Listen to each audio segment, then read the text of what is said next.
Pode colocar esse texto bíblico na versão NVT, por favor. Livro do profeta Isaías, capítulo 6, versículo 1. Aleluia. O Senhor quer falar conosco hoje debaixo desse tema, a visão que muda uma vida. Aleluia. Diz assim a palavra do Senhor registrada pelo profeta Isaías no capítulo 6, versículo 1. No ano em que morreu o rei Uzias, ou que o rei Uzias morreu, eu vi o Senhor. Isaías teve uma visão que mudou a vida dele. Foi uma visão, algo que ele viu que transformou. Teve o antes desta visão e o depois desta visão. A vida de Isaías é separada agora entre antes e depois. E o que ele viu? O que será que Isaías viu? Ele relata, ele viu o Senhor que entrou no alto e a borda do seu manto enchia o templo. Acima dele havia serafins, cada um com 6 asas. Com 2 asas cobriam o rosto, com 2 cobriam os pés e com 2 voavam.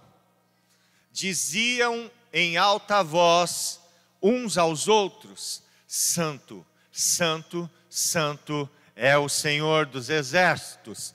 Toda a terra está cheia de sua glória. Suas vozes sacudiam o templo até os alicerces.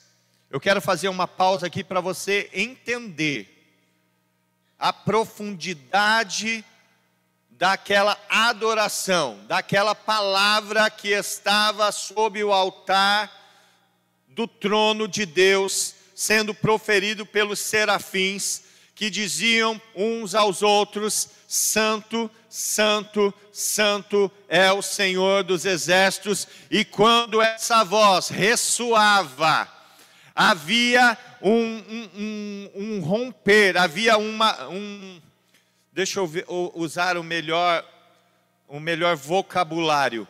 Essa voz vibrava, ressoava, vinha ali, a frequência daquela voz vinha com uma intensidade, uma potência de tal forma que abalava até mesmo os alicerces do templo. Você já ouviu, quando tem um som muito alto e começa, principalmente o subwoofer, que é o mais grave, que quando vem aquele som forte, você sente tremer o seu peito?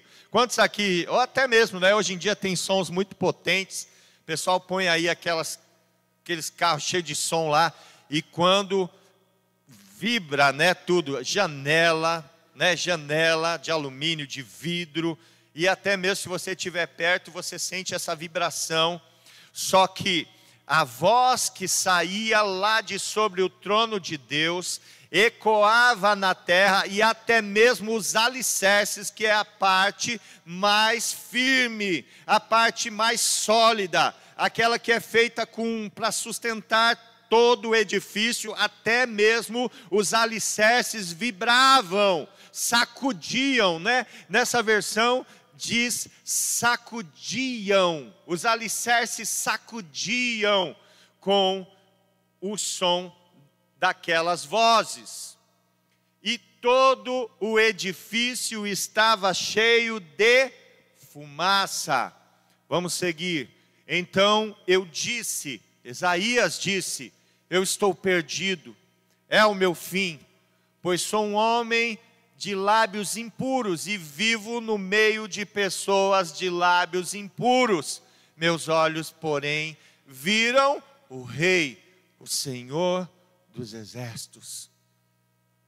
Então um dos serafins voou em minha direção, trazendo uma brasa ardente que ele trazia do altar com uma tenaz, que é aquela ferramenta, aquele alicate próprio para isso. Tocou meus lábios com a brasa e disse: veja, esta brasa tocou seus lábios, sua culpa foi removida e seus pecados foram perdoados. Então ouvi o Senhor perguntar: quem enviarei como mensageiro a este povo? Quem irá por nós? E Isaías, aqui em primeira pessoa diz: aqui estou, envia-me. Aleluia. E disse: vá e diga a este povo: ouçam com atenção, mas não entendam, observem bem, mas não aprendam. Até o 9 apenas. Amém? Você pode glorificar o Senhor por esta palavra. Glória a Deus. Aleluia. Glória a Deus. E dentro dessa palavra, algumas coisas bem simples o Senhor falou, que é para nós hoje, nesta manhã. A primeira delas, mas antes de ir para esse primeiro ponto, vou falar um pouquinho sobre Isaías, o profeta. O nome Isaías significa Deus é ajuda, ou então Deus é auxílio. Era alguém que já era um profeta antes desta visão, já havia feito entregue outros oráculos, outras profecias, mas na história dele, na história que a gente falou na semana passada, teve a morte de quem? Na vida de Josué teve a morte de quem? De Moisés. E foi o tempo do levantar de Deus na vida de Josué. E aqui em Isaías teve a morte do rei Uzias. Os historiadores, estudiosos bíblicos dizem que é muito provável que Isaías fazia parte da corte real. Então ele tinha ali proximidade com o rei, fazia parte da corte real, mas marcando a história da vida de Isaías, quando o rei Uzias morreu, ele então teve esta visão, aonde ele viu o céu aberto, e ele viu o Senhor assentado, nas versões Almeida Revista, corrigida, atualizada, diz: no alto e sublime trono, e sobre o trono, e fala que as orlas dos seus vestidos preenchiam todo o templo. E ele vendo aquilo, olhando para aquela direção, ele viu que haviam serafins que voavam sobre o trono, como nós já lemos, e que diziam um para o outro: Santo, Santo, Santo é o Senhor dos exércitos, toda a terra está cheia da sua glória. E o ecoar daquelas vozes sacudiam todo o templo. Agora, pergunta para o irmão do teu lado: hoje, no ecoar das vozes do céu, quais estruturas de qual templo que vai ser abalado? Pergunta aí para o teu irmão. Será que é o templo lá em Jerusalém que está destruído e não pôde ser reerguido? Será que é a réplica do templo de Salomão que foi erguida aqui na Celso Garcia? Será que está falando do templo aqui da Fonte de Alívio Campos Grajaú? O que ele te respondeu? Que templo é esse? Que templo é esse? Vocês estão com medo, gente, de responder? Diga assim: eu sou o templo, eu sou morada. Somos templo e morada do Espírito Santo. E quando há uma voz que sai do céu, e os céus se abrem para que nós possamos ver e ouvir, entenda que sempre que a palavra do Senhor é aberta e ela é pregada, há um ressoar daquilo que foi revelado nos céus, aqui na terra. sim ou não? Uma mensagem que vem dos céus atinge os nossos ouvidos através da nossa voz. E só pode transmitir a mensagem do céu aquele que está olhando para o céu, vendo e ouvindo aquilo que está acontecendo lá, sim ou não? E quando nós então entendemos que há uma voz ressoando no céu, dizendo: Santo, Santo, Santo é o Senhor dos exércitos, toda a terra está cheia da sua glória, porque a palavra de Deus diz que a glória do Senhor enche a terra e enche os céus. A glória de Deus que está nos céus, ela também enche a terra. E é por isso que a glória do Senhor está sobre nós aqui. Agora perceba que houve um abalar, um sacudir das estruturas do templo. Aquela visão abalou aquele lugar. Não foi apenas um sonho, não foi apenas algo que Isaías viu. Aquela visão mudou a vida do profeta de forma definitiva. Agora eu venho trazendo você a uma reflexão. Quantos aqui já nasceram dentro de um lar cristão? Deixa eu ver a sua mãozinha aqui, erga bem alto para eu ver. Temos aqui cerca de 10 a 15% das pessoas, talvez 15 a 20 talvez, por cento. Então, antes de você entender quem você era como pessoa, a sua vida já estava diante do altar do Senhor. Muito certamente você foi apresentado, quando pequeno, um pastor ergueu você aos céus e falou: Senhor, aqui está essa criança, esse menino, essa menina, e nós o consagramos a Ti. E você foi crescendo, louvando, cantando, aprendendo sobre Jesus, que Jesus mora no coração e assim por diante. Mas chega um momento da sua vida que você precisa ver os céus abertos.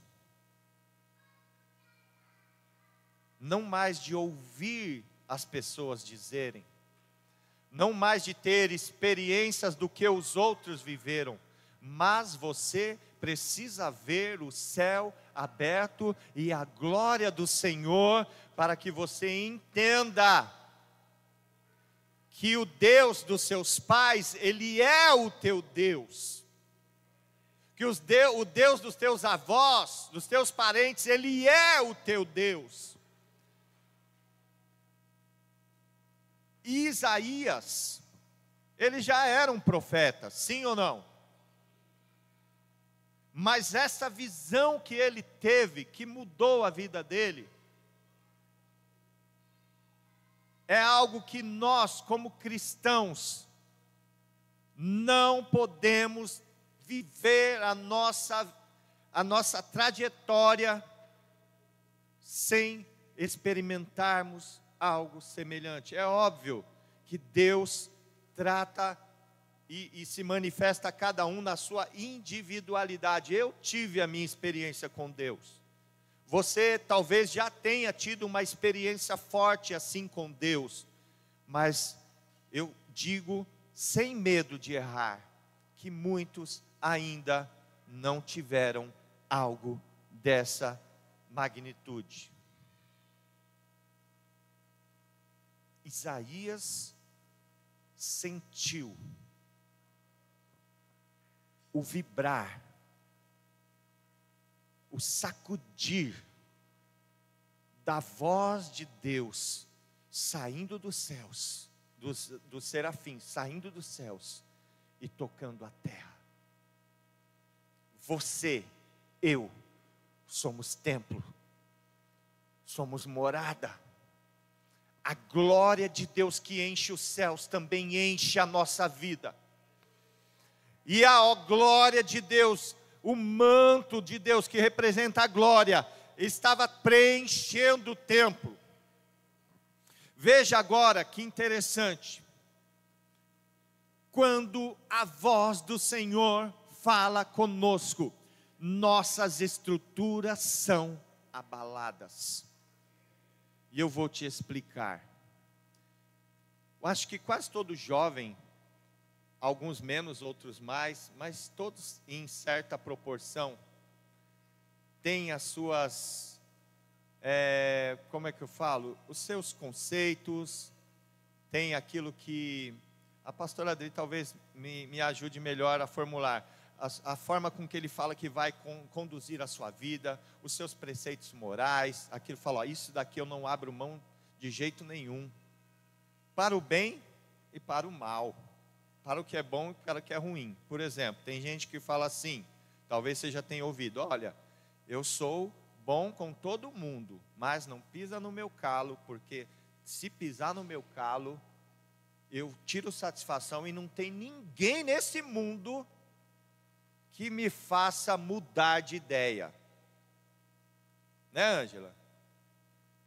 Tem outros que, eu digo assim, porque a Ângela já, talvez, eu tinha também as minhas formas de pensar, aquelas coisas que me davam estrutura para dizer, quem é o Daniel? Em cima do que o Daniel está firmado? Eu tinha coisas muito boas, mas tinha outras também que não eram boas, mas eram as estruturas do meu ser. Orgulho, né? Aquela questão de não querer ser desrespeitado, desvalorizado. Queria estar sempre sendo bem visto pelas pessoas. Então, aquela questão de se cobrar tanto para não errar, para não ser ridicularizado. Eu estou falando de mim, porque talvez em mim você se encontre também em alguma coisa, ou você reflita, mas não é para falar sobre mim que estamos aqui, é para falar sobre o templo que está aí sentado aí, e ao teu lado também. Mas quando os céus se abrem, e esse céu aberto, permite então que o som que está lá venha para cá. Percebe que se o céu está fechado, por exemplo, quando você não quer ouvir o barulho alto do vizinho, o que você faz? Você fecha a janela. Mas se você quer ouvir, né, as fofoqueiras de plantão que o digam, né, abre a janela e ainda fica assim na varanda, né, observando todo o movimento. Tem homem fofoqueiro também, tá? Eu falei as fofoqueiras e os fofoqueiros também.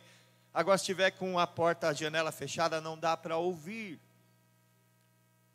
E as estruturas são abaladas.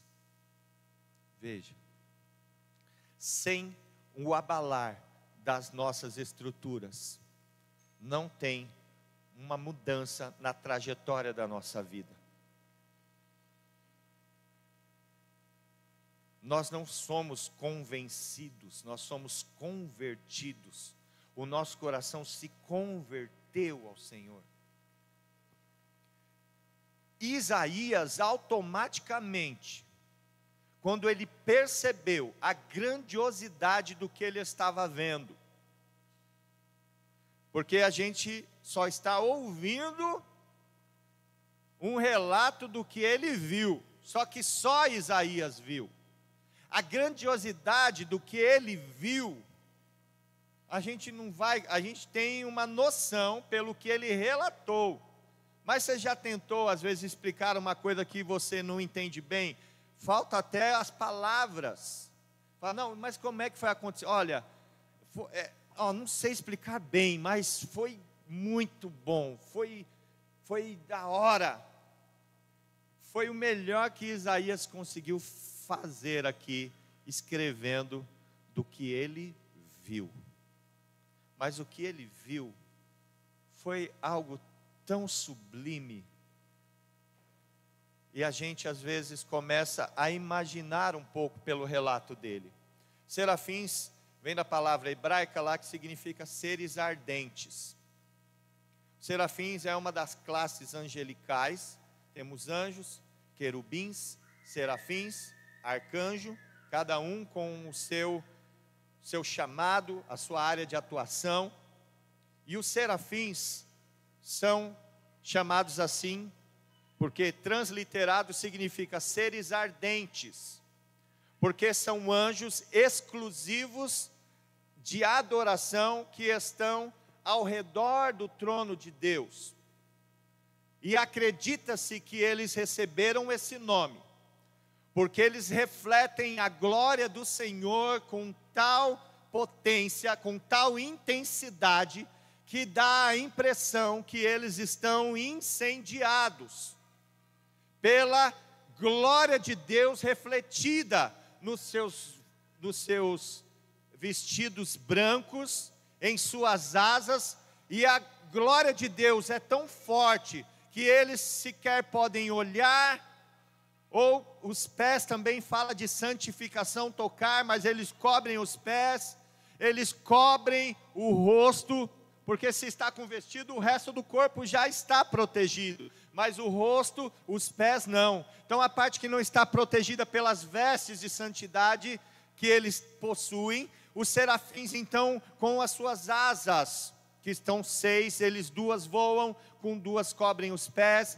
e com 2 cobrem os seus rostos, porque tamanha é a glória do Senhor, e tamanha é a proximidade que eles estão da glória do Senhor, que eles parece que estão incendiados, e por isso recebem esse nome de seres ardentes. E é o que acontece quando Isaías vê aquilo e percebe aquela glória, ele fala: Senhor, ai de mim, porque eu vi algo que eu não tenho estrutura para ver.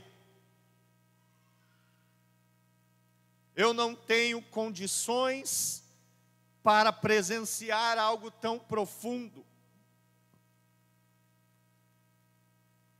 E ele começa a dizer: ai de mim, que vou perecendo. Eu creio que as forças de Isaías ele foi desfalecendo, eu não sei qual a sensação física que ele teve, se ele estava sentindo o corpo dele desintegrar ou formigar, mas ele falou: eu estou perecendo, porque eu sou um homem de impuros lábios, habito no meio de um povo de impuros lábios, e os meus olhos viram a glória do Senhor. E isso é o que a gente entende muitas vezes conversando com as pessoas. Fala: olha, eu não sei o que Deus viu em mim. Eu não sei porque Deus me escolheu. Eu estava tendo esse tempo, essa semana, com um jovem que me falou um pouquinho da trajetória dele. Ele falou que num dos momentos mais difíceis da vida dele, o Senhor enviou pessoas para dizer: aqui não é o teu lugar. Deus tem um plano na tua vida.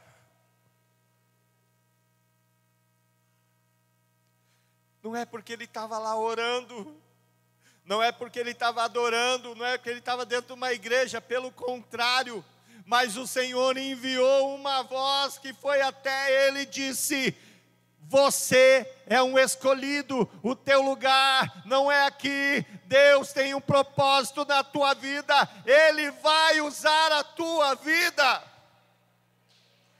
Aleluia! Agora me explica, o que é isso se não graça? O que é isso se não misericórdia? O Senhor não vem escolher em cima do púlpito as pessoas, Ele vai escolher, sabe aonde? Já escolheu lá nas biqueiras, nos bares, nos bailes funks, e Ele escolhe, Ele transforma, e depois Ele coloca aqui. Ele não vem procurar aqui, Ele procura lá, e depois Ele traz para aqui, para dizer: o meu Deus transformou a minha história, o meu Deus fez o improvável com alguém que não tinha condições nenhuma. E foi o que Isaías estava querendo dizer: Deus, Senhor, eu não tenho condições de estar diante desta glória. E é aqui que eu quero, essa foi a primeira parte do abalar das estruturas. Isaías era um profeta, era da corte, era alguém que tinha uma vida, no mínimo ele tinha uma vida ali tranquila, né? Tinha alimento, tinha uma boa moradia, tinha de tudo, mas chegou o dia do abalar das estruturas. A voz do céu abalou as estruturas do templo. E agora, Isaías entendeu quem ele era.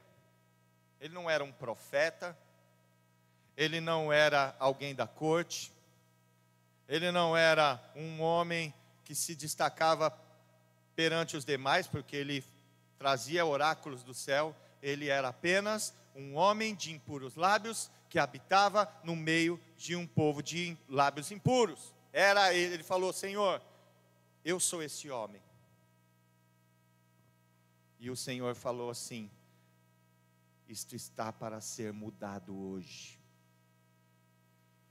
O serafim, que estava lá no trono, voando e adorando sobre o trono, esse que já falamos sobre ele, agora, ele voou com uma tenaz, trazendo uma brasa viva do altar. Altar da onde? O altar que está diante do Senhor. Eu entendo assim: o altar que está diante do trono do Senhor. Essa brasa não ia vir da terra, ela veio dos céus. Porque para purificar a nossa vida tem que ser algo dos céus, trazido para nós. E ele trouxe essa brasa viva, acesa, fumegando. Não estava apagada, não se apagou. Que às vezes você vai com uma vela, né? Eu estava lá na multiplicação, teve até uma dinâmica lá, que alguém tinha que passar com a vela acesa e os outros tinham que tentar apagar, né? Mas já pensou? Veio uma brasa lá do céu e chega aqui na terra e não se apaga. Sabe por quê? Porque a glória do Senhor, a manifestação do poder do Espírito de Deus não se apaga. Quando ela sai de lá, ela toca os céus, ela incendeia a nossa vida, e é por isso que nós temos que manter em nós ela acesa. Não é que chegou para nós, traz uma brasa, aí bem na sua vez a sua brasa chegou apagada pela distância, pastora Dita. A gente ia trazer a brasa viva do altar para você, mas no meio do caminho apagou, mas essa é a sua. Não, nunca. Deus nunca permitiu que isso aconteceu. A brasa viva chegou do altar dos céus na tua vida e tocou a tua vida. E agora nós que fomos tocados, precisamos manter esse fogo aceso em nós, que veio dos céus, foi aceso lá nos céus para nós. E quando é tocado então os lábios, e lembre-se que hoje eu ouvi o hino, e através do hino o Senhor falou dessa mensagem. Eu falei: entendi, Senhor, é o hino, então o Senhor quer falar sobre isso. Então o que a gente faz uma hora dessa? Vai ler a Bíblia, né? Abri a minha Bíblia e fui ler. E quando eu passei por esse versículo, põe aí tocar com a brasa. Não sei se é o 6, 7, vê aí. Tocou nos lábios, aleluia. É para também a mídia não dormir, a gente tem que pedir as coisas para eles. Senão eles dormem lá, né, Danilo? Está dormindo, Danilo? Tá não, né? Fazendo outras coisas lá. Então, dos serafins voou em minha direção, trazendo uma brasa ardente que ele tinha tirado do altar com uma tenaz. Próximo, 7. Tocou meus lábios com a brasa e disse: veja, esta brasa tocou seus lábios. Como se precisasse, né? Mas o anjo fez questão de dizer: sua culpa foi removida e seus pecados foram perdoados. E aí eu peguei o meu celular aqui. Quantos leem a Bíblia no celular? Tem a Bíblia no celular aí também, né? Não, vamos fazer o contrário. Aí o pessoal vai ficar com vergonha, né? Quem não tem. Mas quem tem, fica com sua mão erguida, bem erguida aí. Isso. Alguns não têm ainda porque o celular não tem memória, né? Vou orar para Deus mandar um celular, mas você pode desinstalar, por exemplo, se você desinstalar o TikTok, cabe a Bíblia. Uma dica, tá? Se desinstalar o TikTok, o Instagram, o Facebook, tem espaço para a Bíblia. Pastor, meu celular não tem espaço para nada. Aí tá lá ele lá no Instagram, no Facebook. Pensei que não tinha espaço para nada. Era só o WhatsApp e ligação. Não, tem para o Facebook. Facebook não, né? Que nem ninguém usa mais Facebook, né? Instagram e por aí vai. E aí, sempre que eu leio, o Senhor fala comigo alguma coisa, eu vou lá e coloco uma anotação na palavra. E eu, lendo essa parte, tinha uma anotação. E eu cliquei lá. Eu mesmo tinha feito essa anotação há muito tempo. Eu não me lembrava quando foi. Alguns anos atrás estava escrito o seguinte: cauterização. Cauterização. Só estava escrito isso. E eu que escrevi. Não lembro quando, faz muito tempo, mas quando uma vez eu estava lendo essa palavra, o Senhor me chamou a atenção que um processo de cauterização estava acontecendo. O que eu fiz? Fui lá, coloquei gente. Uma nota, né? Uma nota e escrevi lá, cauterização. E eu fui entender um pouco sobre a cauterização. Nos tempos antigos, não existia antibiótico, não existia remédio para estancar sangramento. Uma pessoa começava a sangrar com uma ferida de espada da guerra, alguma coisa, não tinha o que fazer, não tinha remédio para dar para ele. Vamos dar um remédio aqui para esse sangramento diminuir. E aí a gente sutura. Ou estava com alguma infecção, um corpo estranho ali, feriu e aquele lugar estava infeccionado, ou teve uma amputação na guerra, ou por algum acidente, e estava ali exposto. O que era feito então, para poder trazer cura, através daquele mal? Era feita uma cauterização, com um metal. No filme lá do Rambo, ele pega lá, né, sei lá o que lá, pega as coisas lá, o Rambo lá, pega a bala lá, né, bota fogo e derrama pólvora e bota fogo lá, né, quando já viram o filme do Rambo aqui, né, ele estava fazendo um processo de cauterização no tiro que ele tomou lá, jogou pólvora e botou fogo.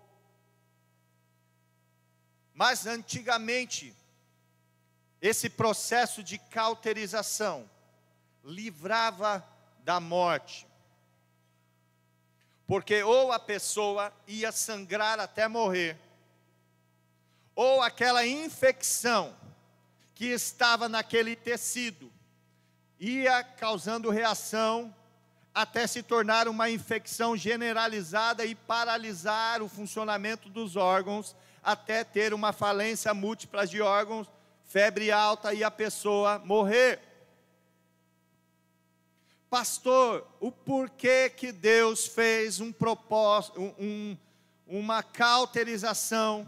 Qual o propósito de Deus ter feito uma cauterização nos lábios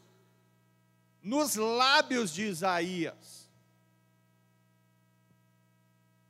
Porque foi isso que aconteceu, um procedimento médico celestial na vida do profeta Isaías, mediante aquilo que ele estava vendo, e as suas estruturas foram abaladas, ele entendeu quem ele era, e agora precisava ter uma solução, uma cura para aquilo. Não adianta só, a psicologia, né, pastor Adri, se serve apenas para diagnosticar o seu problema, mas não solucionar, de que serve isso? De que serve, por exemplo, não, eu tenho um problema, eu sou uma pessoa viciada, nisso ou naquilo, tá, e aí? Eu já entendi quem eu sou, esse que sou o que eu sou, e eu tenho que me aceitar e viver com isso. Se não há mudança, para que Deus vem com a sua glória para mostrar que somos pecadores, se Ele não tiver o propósito como tem de manifestar a glória dele em nós e através de nós. É para a gente ficar falando no púlpito, somos pecadores, somos impuros, é isso? Não. Então, essa cauterização dos céus veio transformando a vida de Isaías, e vem transformando a nossa também. É sobre isso que nós estamos falando. O processo do batismo, de certa forma, ele também vem marcando um tempo, aonde a nossa vida é tocada, agora não pelas brasas vivas do céu. E eu não digo que o processo do batismo, ele acontece nesse momento como aconteceu para Isaías, mas eu digo que também é algo físico, que vem mostrando para as pessoas a mudança que teve nas estruturas da sua vida. Quando você é tocado por esta água, com o comprometimento e entendimento que você tem de quem você era, do que você viu lá no céu e do que Deus tem preparado para você, o toque dessas águas vem dizendo, como falaram, como o anjo disse a Isaías: veja, Isaías, você está sendo tocado por esta brasa. E eu digo a vocês, batizandos, vejam, vocês estão sendo tocados por essas águas. Vejam, vocês estão sendo tocados por essas águas. Essas águas representam uma nova vida que vocês vão viver.